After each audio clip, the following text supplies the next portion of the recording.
Let me bring in DD Jessica Taneja for more on this. Jessica, just tell us, how did this really happen, the phone call, and what is our understanding of what exactly has happened now? Because we've had the Commerce and Industry Minister also clearing the air on some of the things which were not really clear with those announcements that were made overnight.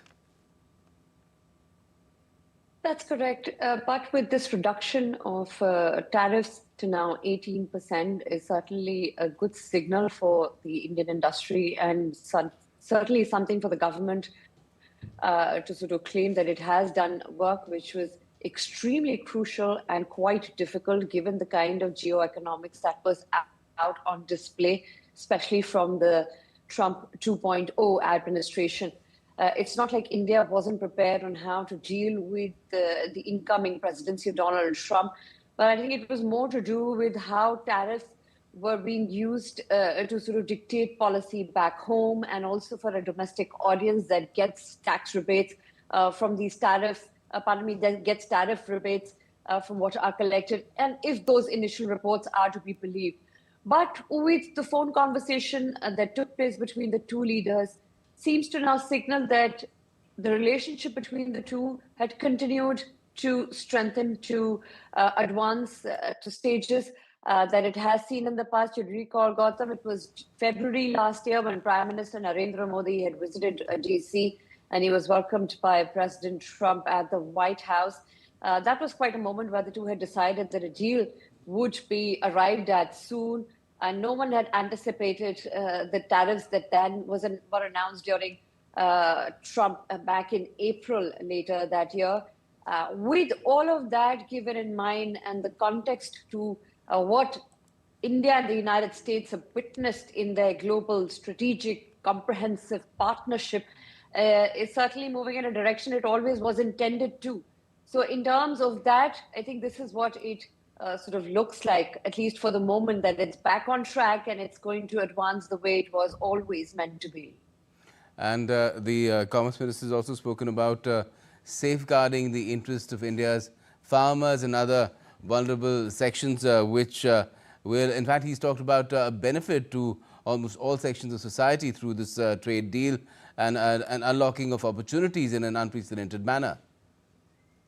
That's correct, Gautam. India exported about $87 billion worth of goods in 2024. If that number is to be, that is the latest. Those are the latest figures we have. We don't have the ones for the last financial year, and that seems to be indicating that yes, America is one of the most important markets for India, and India is an important market for the United States as well. You look at the announcements in the budgets. And you'll notice that cloud computing and AI data centers are getting a tax holiday for the next 21 years. And that is a big relief for American cloud computing and AI data center companies.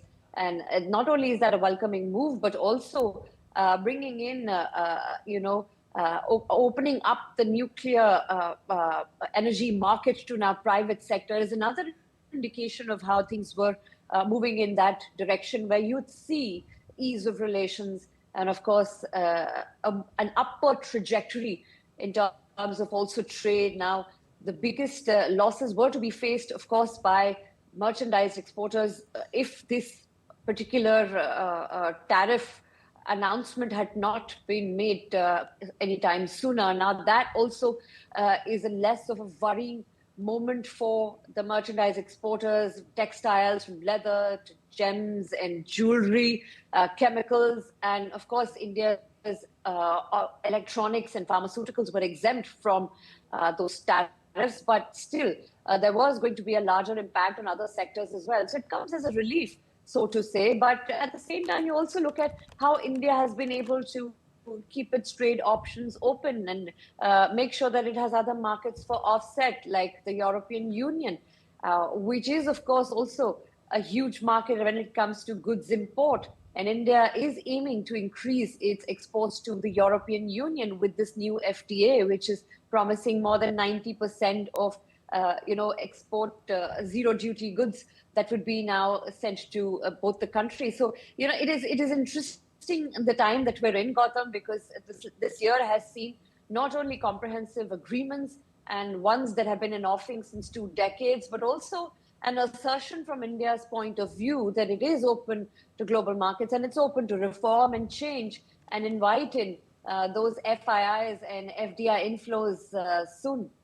Right. Well, the market's reacting very positively in a very upbeat mood with a gap up in the morning, and that not as much as the jump that was there initially, but still tremendous increase over how things closed from the previous trading day. Thanks a lot for joining us for the moment, Jessica Taneja.